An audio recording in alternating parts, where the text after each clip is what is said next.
Let's start with news from the United States. The political landscape in the United States, it's heating up to say the least. Presidential elections are set for next year, and the two main presidential candidates, Joe Biden and Donald Trump, both entangled in a series of legal battles. Yeah, and it's really interesting to note how those legal battles are increasing as we're progressing towards the 2024 presidential elections. Now, although in a varying magnitude, of course, this is happening, but while Donald Trump recently faced his fourth indictment, a long-running investigation into U.S. President Joe Biden's son, Hunter Biden, may also be heading for a jury trial. The 5-year probe appeared near its end last month, Hunter Biden agreeing to resolve tax and gun offenses and avoid prison time. But the case has since taken several dramatic twists and turns.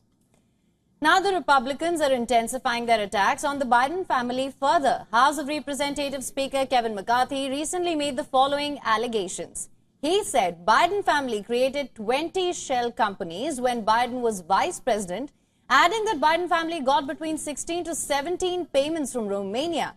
Biden said he had nothing to do with the family business. McCarthy even alleged that Biden family got money from China.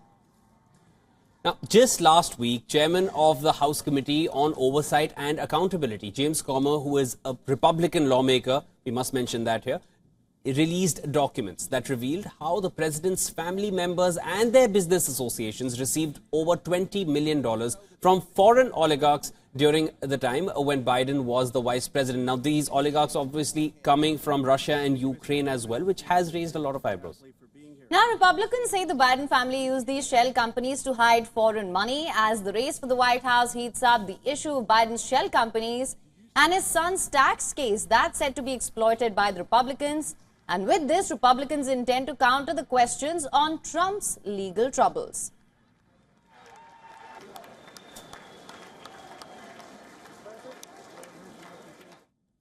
Now, for more on this, earlier we spoke to our correspondent Susan Teherani, who explains if Joe Biden will have to testify before Congress. Listen in.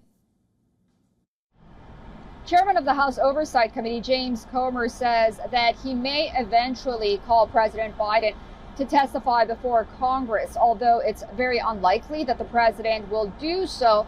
These stories and headlines have created a headache for the White House and also the president's 2024 run.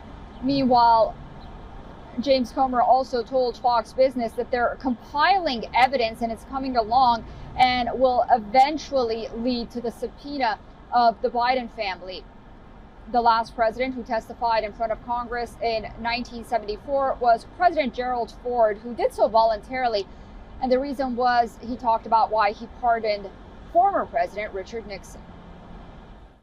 Now, Susan also explains if Joe Biden lied about his family's ties with China.